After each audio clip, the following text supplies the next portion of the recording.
I'd like to call to order this public hearing for the Carroll County Board of Education for January the 13th, 2025. I'd like to welcome all of our visitors and guests here. We thank you so much for being here tonight and for being a part of this public hearing. We hope that the information will be helpful and hopefully that we'll be able to answer your questions in some kind of way. So thank you so much, guests, for being a part of this meeting. Let's all stand together and we'll have the Pledge of Allegiance. I pledge allegiance to the flag of the United States of America and to the republic for which it stands, one nation, under God, indivisible, with liberty and justice for all. Thank you. You may be seated. All right, this time I'd like to turn it over to our superintendent, Mr. Scott Cowart. Thank you, Mr. Chair, and as Mr. Turner echoed, we appreciate all of you being here today for our public hearing. I wanted to share that our Board of Education has diligently been working to study House Bill 581 since late in the summer. It was first on our August agenda, and it's been on each of our agendas as we've moved through the fall, and we've updated the board, and they've had conversation about what House Bill 581 could mean, whether to opt out or opt in. If the board were to choose to opt out, one of the things that we want to make clear is it does not impact any current homestead exemption. If they were to choose to opt out, it does not impact any current homestead exemption. Also, we want to be clear that senior homeowners in Carroll County already are exempt from paying school taxes, and this does not change if they opt out, that our seniors would continue to be exempt from school taxes. So those are just a couple of things as we get started. At this time, I'd like to turn it over to Ms. Delene Wolf, who was our Assistant Superintendent for Business and Finance. She will share information about House Bill 581, and then we'll turn it back over to Mr. Turner for public input. Thank you, Mr. Cowart. So House Bill 581 created a new exemption, and this exemption has a long name. It's called the Statewide Adjusted Base Year Ad Valorem Homestead Exemption. This new exemption adds on to the current exemptions. It stacks on top of those. It does not change any of the current exemptions. As Mr. Cowart shared, the opt-out process only applies to the new exemption, and the board has one chance to opt out. The assessments made by the county tax assessor's office will continue to be done at fair value. Then, with the new exemption, the state would then control the amount of this exemption and cap by establishing a cap annually that would then go next to those fair value assessments. For schools, the state funding formula is designed to split the funding for schools between state funding and local funding. When the fair values of properties locally increase, the state funding for our schools decreases. And these decreases are based on the fair value and do not consider any of the local exemptions. While we can't predict in a precise way what the impact of this new exemption would be going forward, we can look back and see if this new exemption had gone into effect 5 years ago and it had been in place each of the last 5 years, the aggregate impact could be as much as $21 million, which would equate to over 200 teaching positions.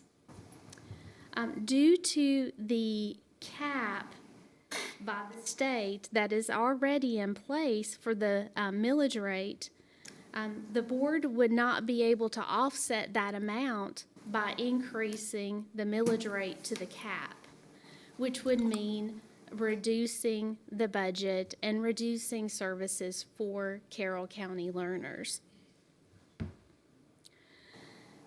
For schools, there is no other way to fund the general fund other than through that state funding and the local property tax funding.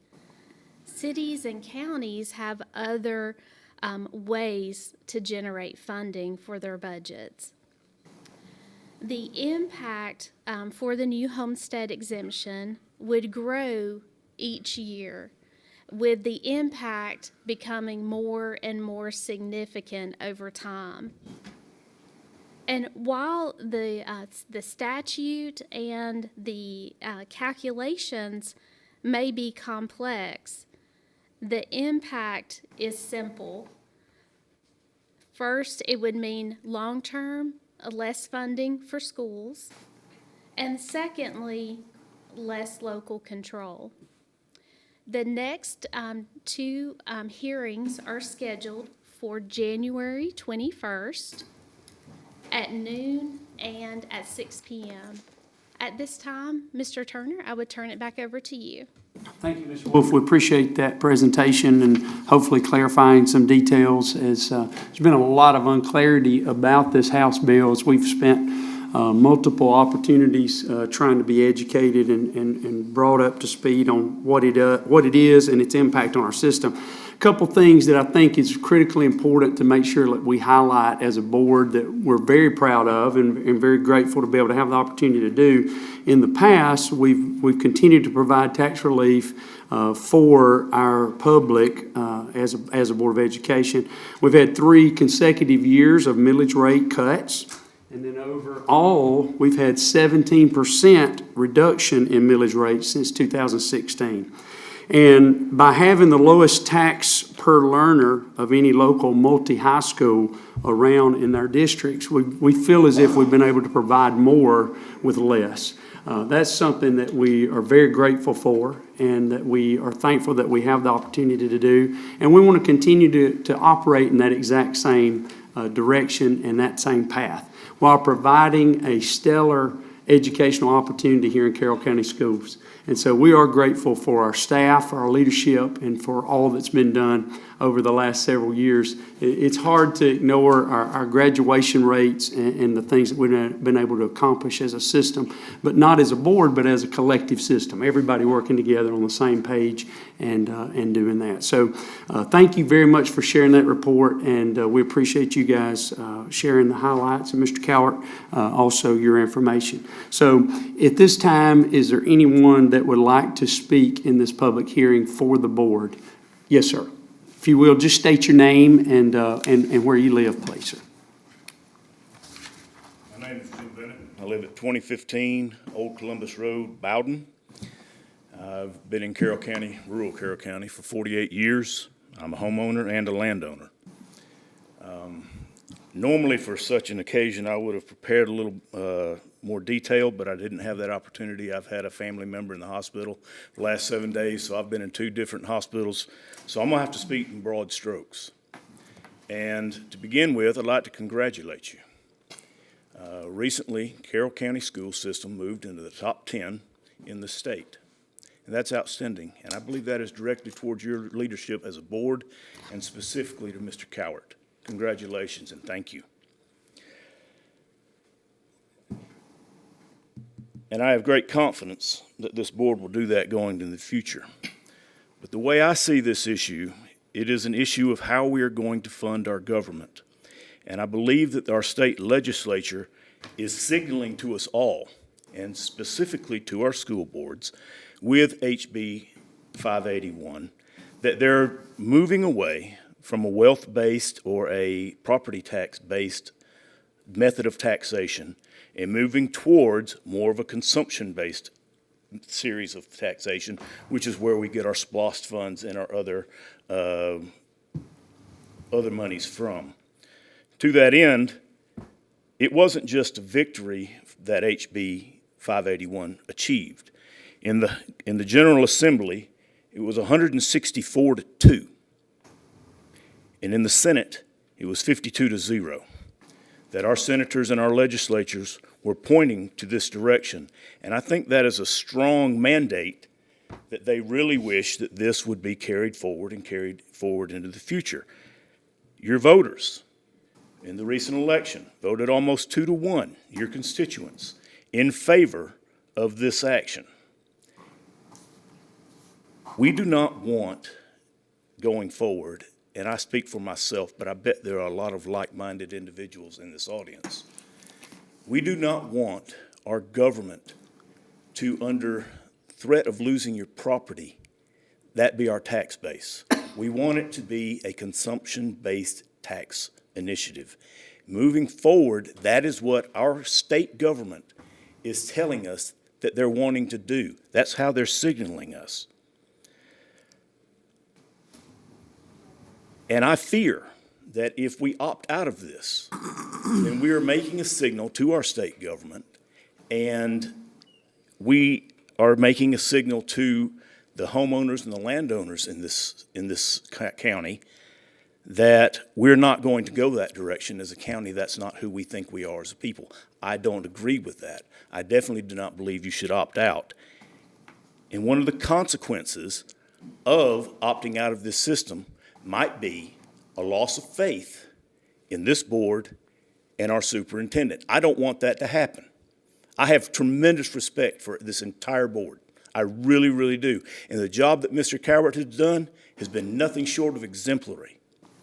But I don't want to see the T-SPLOST or any SPLOST that supports our education system fail because our population is angry because of what they perceive has occurred.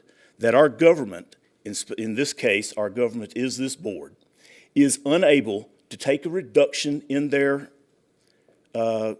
budget of 1 or 2%.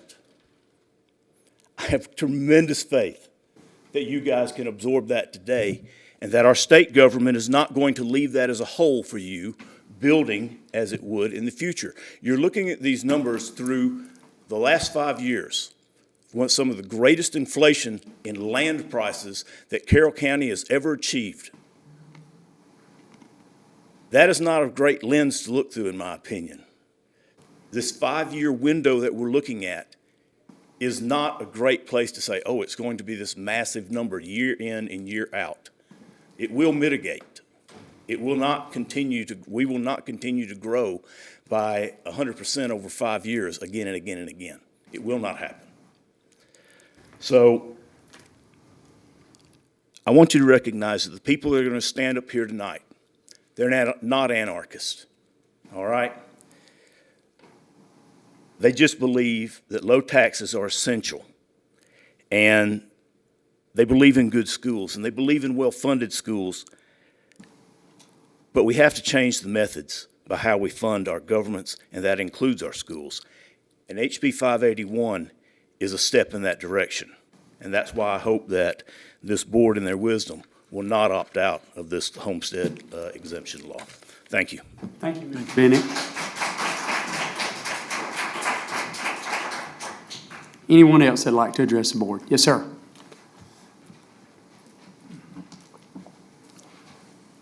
Brian Hager, 2314 Pleasant Ridge Road.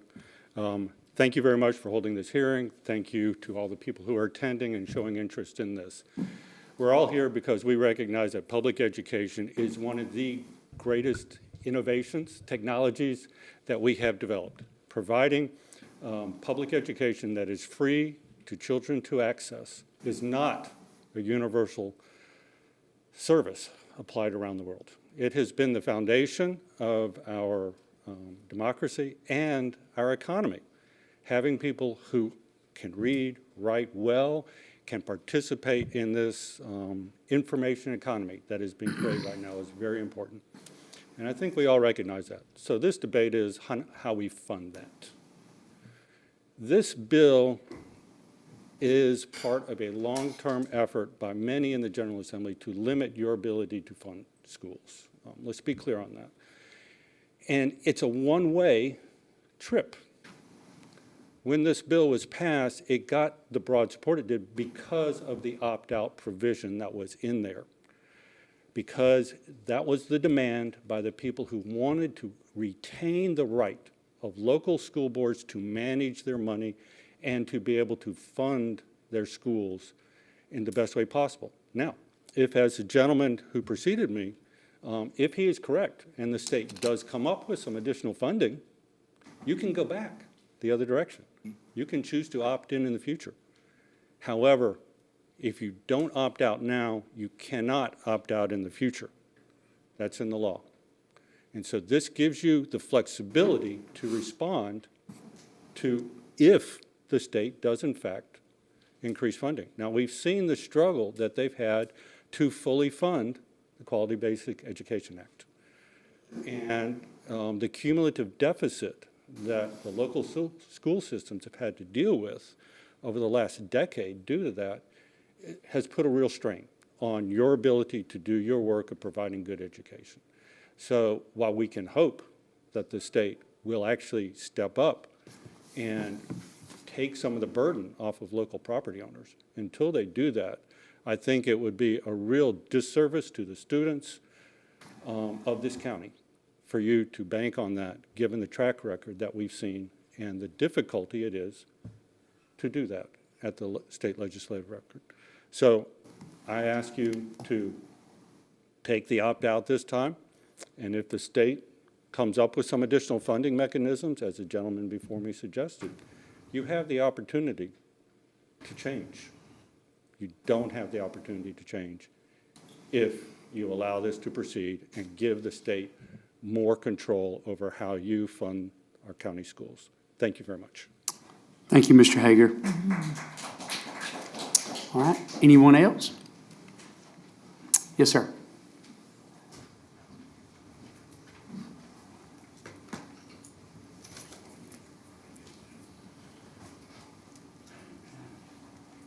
Good afternoon. My name is Jim Stevenson. I live at 7257 Confederate Lane, Villa Rica.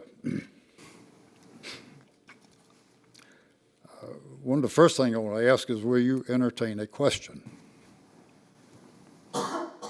And that question being, what is the current budget for this year, I suppose, if you've come up with one? If not, what was last year's budget?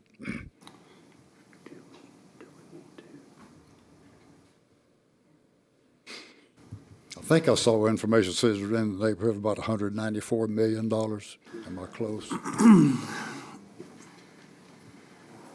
You can, I mean, it's public knowledge for sure. I mean, just usually in public. Yes, sir, it's public knowledge, but we want to provide that information for you. Normally, the reason we're trying to question is because normally public input, you know, we don't, but we can get you that number pretty quick, and Ms. Delane can share that round number for you. There was one other question. I live in Fairfield Plantation. Yes, sir. Because we play dues out there. And one of the things that we pay for is effectively a contingency fund. Rainy day fund, whatever you want to call it. Does the school board have a similar fund? Yes, we have, it's called a reserve fund equity, and we keep a certain amount of money back. How much that would be? She could tell you. Yes, all of that information is available on our website, but to specifically answer the questions as requested, the general fund budget is $198 million for this fiscal year.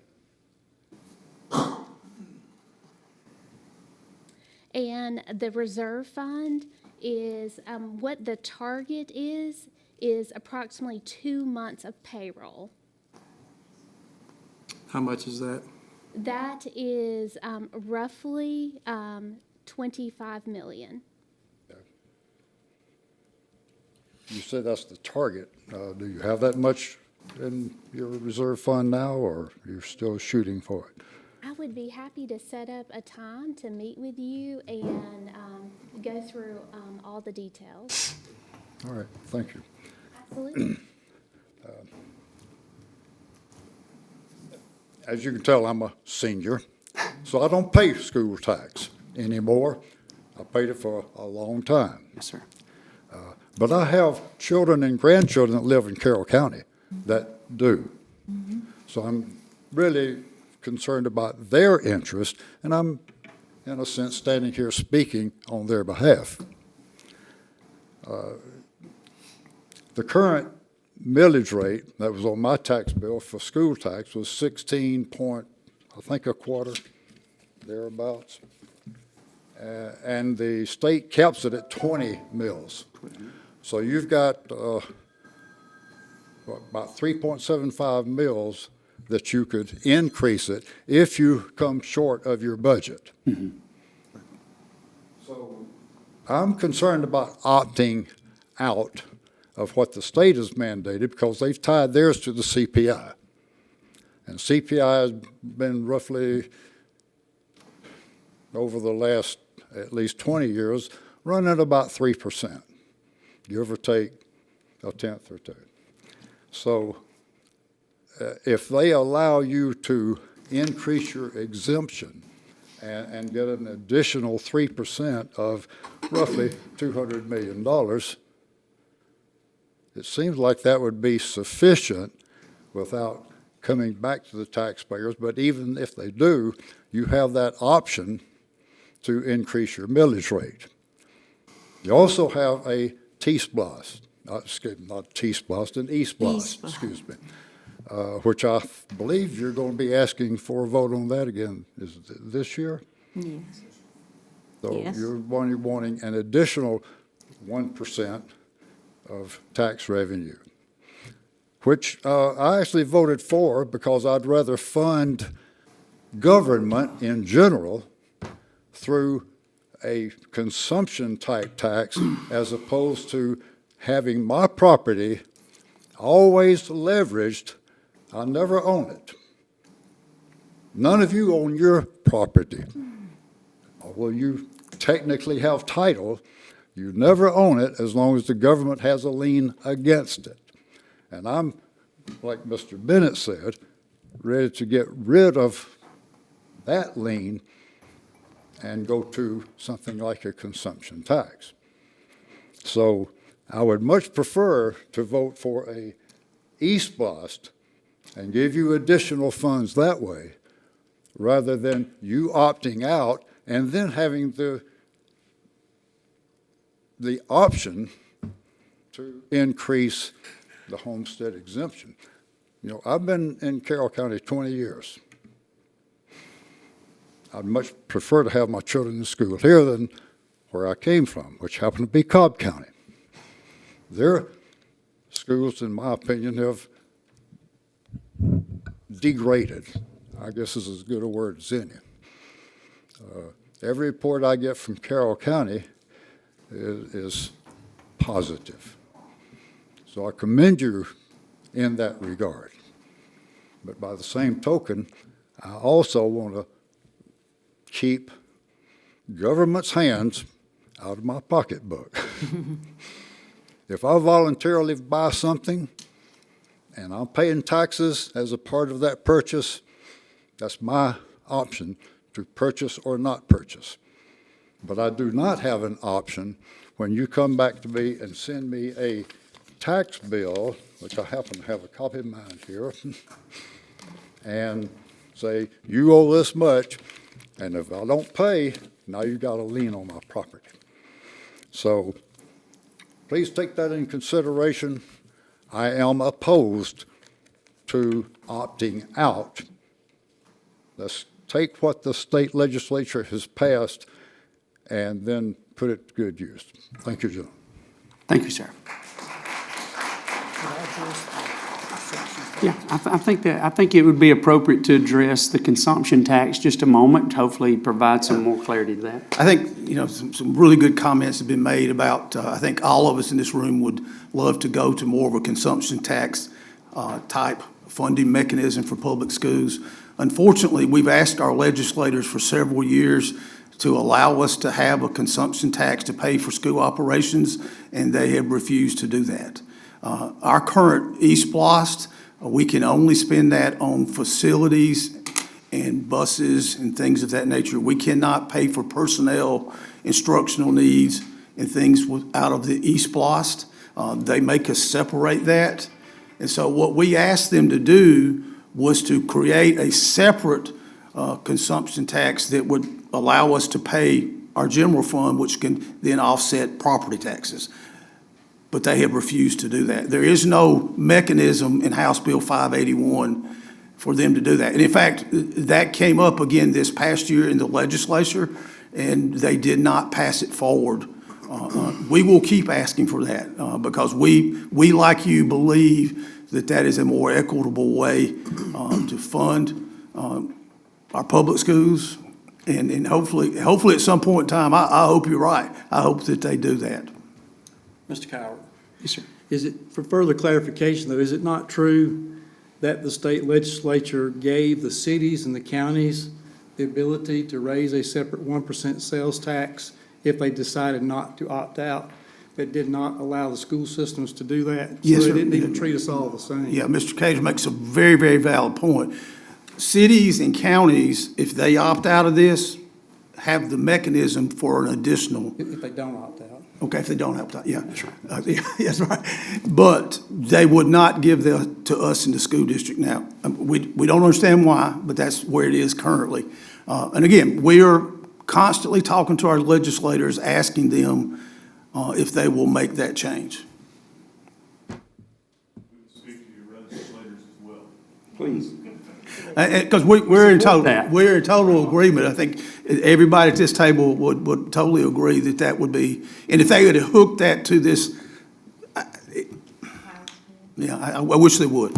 And I appreciate the passion, you know, as Mr. Stevenson shared about there's always that opportunity on the table to raise the millage rate. If after this goes down, we find out you can't meet the needs or you can't make the cuts to do that. But I think we all in this room have to be honest, every one of us, all being taxpayers, the last thing anybody would want to hear is the not opt out, and now all of a sudden we have to raise the millage rate. It would be just reciprocating an issue that we feel that would be very, very negative across the board for our public, for our community in any way. We've now then chosen the route that makes it difficult for him, back leveraging towards property in order to make ends meet between the cuts and that. So it is a very difficult place, and our board is just continued to deliberate and try to think, and no one has reached a decision despite, you know, the communication's been put forth. We haven't released any kind of statement to say what our option, what we plan to do, which is why we're having the hearings, is to be able to have the opportunity to hear and address those concerns and understand them a little bit better. And to clarify what Mr. Turner just said, the legal notice that was put in the paper, we were required to word it the way it was worded. Correct. We had no option but to word it in that way. Anyone else would like to address the board? I'm sorry, Dr. Brooks, go ahead. I understand our gentleman who just spoke, you said that we were adding 1 penny on. That's not quite accurate. We are continuing the 1 penny that you all have approved years on. We're not adding another penny. Right. We are just continuing the SPLOST penny that has been in operation for how many? 1998. Since 1998. So I hope you don't think that we are adding another 1 cent. All right. Anyone else at this time would like to address the board, please? Please forgive me, I've got a bad left leg here. Robert Pinkney, 4234 Essex Drive, Villa Rica. Since I'm from New York, I'm a former superintendent from Long Island. Since I've been here, the state has failed to fund education at the level that the Constitution says it should. Therefore, I would be suspicious about this Homestead Act or this what's the number? 581. Act from the House.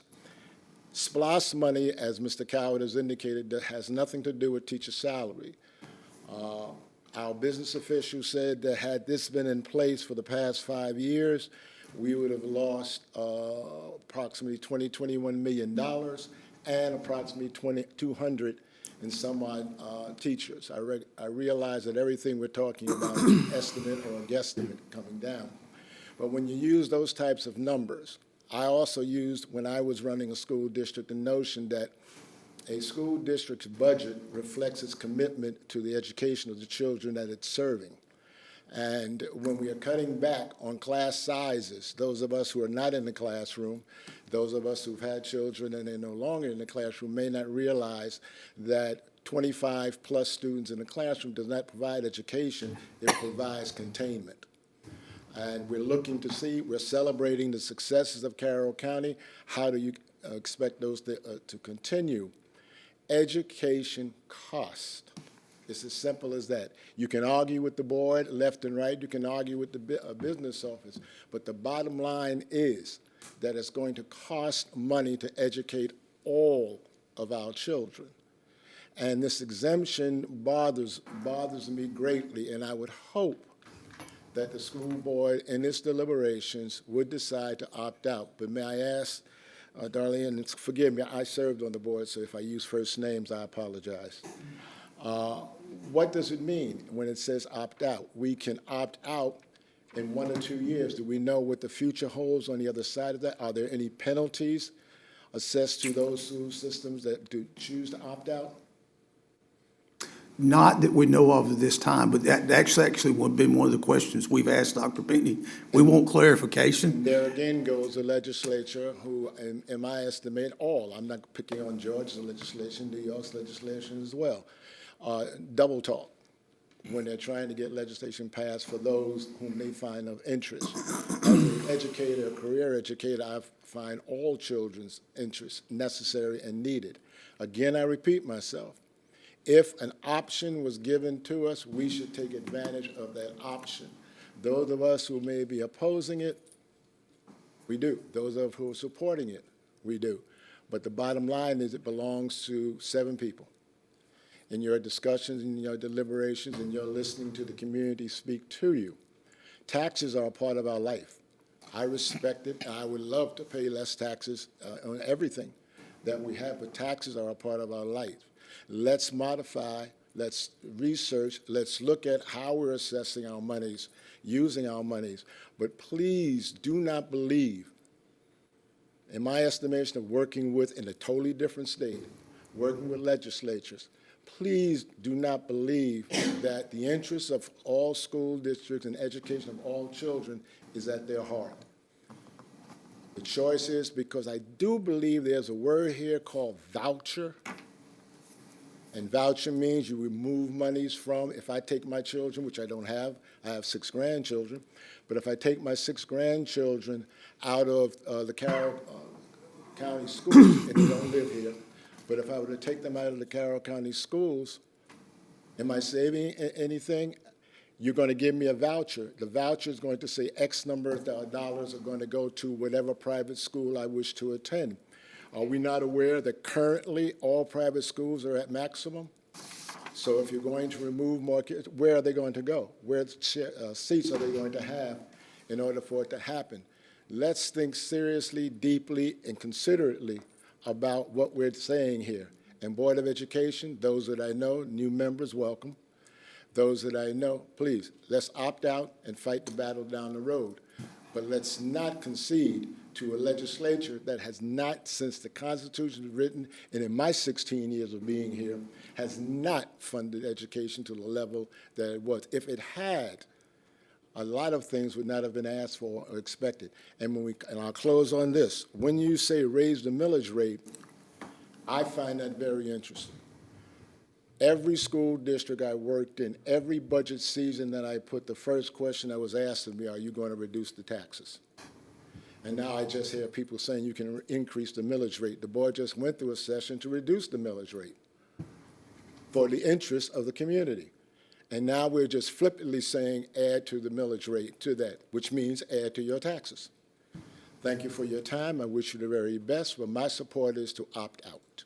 Thank you, Dr. Pinckney. All right, anyone else?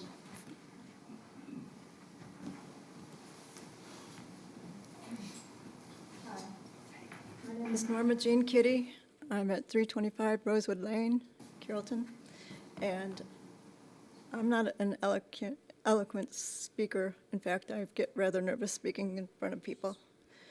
My son went to Villa Rica High School, and first of all, I want to say that you did a very fine job, although Villa Rica High School still has many problems and had problems while he was there. There's a lot going on in the background that people don't know about.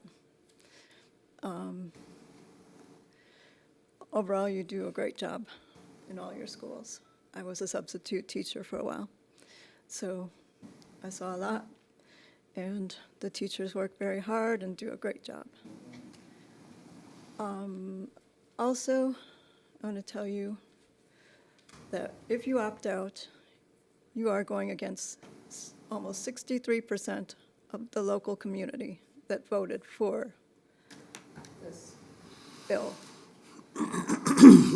So that's something you should really think about.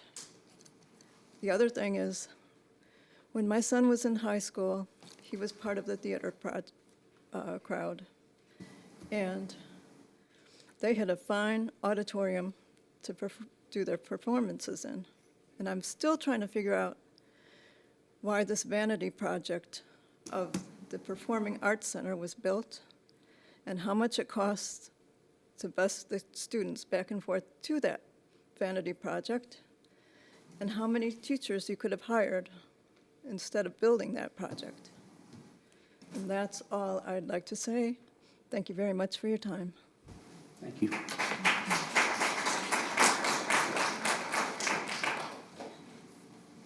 All right, we'll make one more call. Anyone else? Yes, sir. My name is Robert Graff, and I live in 96 Old Mill Court, Carrollton. And I have to say somewhat, after this HB 851 came up for us to vote on, it wasn't really clear. It was hard to understand what they were actually wanting to do. And I'm not the only one. A lot of my friends and people I know, I would ask them, what's it mean? What are we doing? So I'm going to kind of tell you what I think it means, and it may not be correct.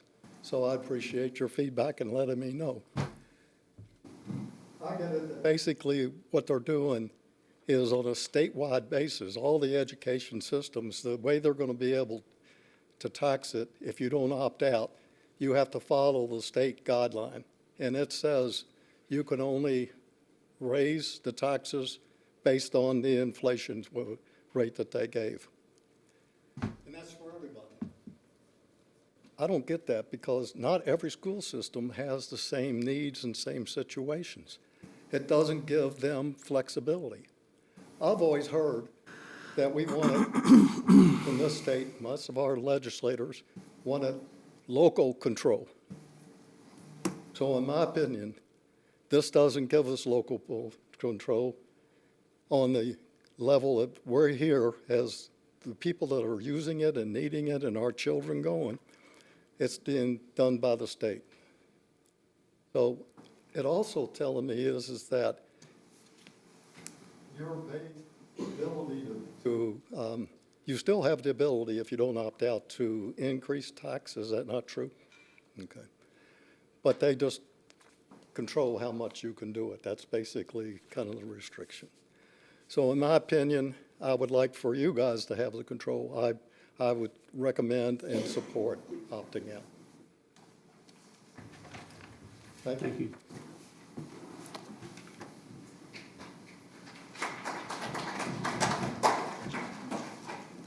All right. Anyone else before we adjourn? All right, I need a move and second. We adjourn this first public hearing. I'll make that motion. I'll second that motion. All in favor say aye. Aye. All right. Meeting adjourned from our public hearing. We'll take just a brief break before a work session.